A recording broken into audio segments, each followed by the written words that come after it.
Les obsèques de Gérard Leclerc se sont déroulées, comme annoncé il y a 2 jours par sa famille, dans la Vienne. Nombreux sont ceux à avoir fait le déplacement pour rendre un dernier hommage au journaliste décédé brutalement le 15 août dernier à 71 ans, après que l'avion de tourisme qui le pilotait s'est crashé. Gérard Leclerc était un visage familier de la télé, sa brutale disparition le 15 août dernier à l'âge de 71 ans laisse un vide immense.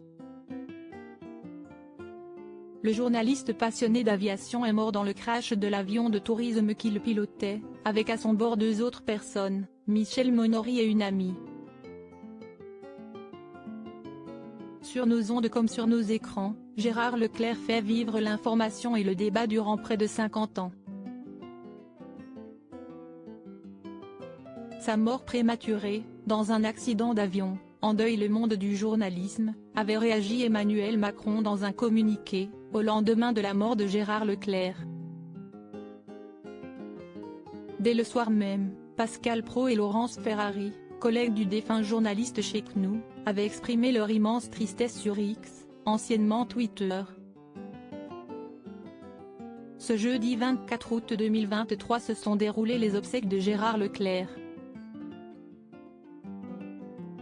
Elles avaient été annoncées mardi dernier par sa famille dans les pages de la Nouvelle République. Sa veuve Julie, leurs 3 enfants, les jumeaux Antoine et Mathieu et leur fille Charlotte, le frère de Gérard Leclerc, Julien Clerc, mais aussi leurs sœurs, ses nièces et neveux avaient communiqué l'heure et le lieu. 16 h au cimetière des Trois-Moutiers, près de Loudun. Gérard Leclerc vivait dans cette commune de la Vienne avec son épouse, ville dont son père avait longtemps été le maire et où il avait lui-même siégé au conseil municipal. Tout a commencé à 14 h, une cérémonie privée a eu lieu au domicile de Gérard Leclerc autour de la famille et 200 proches. Nombreux sont ceux à être venus sa mémoire et apporter leur soutien à la famille de Gérard Leclerc. Parmi eux, Nicolas Canteloup avec qui Gérard Leclerc avait travaillé au sein d'Europe 1. Marc-Olivier Fogiel, directeur général de BFM TV, était aussi présent. Lui qui était proche du couple avait été très touché par la mort de Gérard Leclerc. Immense tristesse. Gérard le malicieux, Gérard le généreux, Gérard l'ami. Ma Julie, tu sais comme je t'aime. Mathieu, Antoine, Charlotte, je pense à vous 3. Prenez soin de votre maman, avait-il écrit pour lui rendre hommage lors de l'annonce de sa mort. Le chanteur et compositeur Alain Chamfort a aussi fait le déplacement et a été aperçu auprès de Julien Clerc qui s'est montré très digne, accompagné de sa femme et de leur fils de 15 ans. Virginie Coupéry-Eiffel, célèbre cavalière, ex-femme de Julien Clerc et maman de leurs enfants Vanny, qui a fait le déplacement aux obsèques, et Barnabé était aussi présente et est apparue très touchée.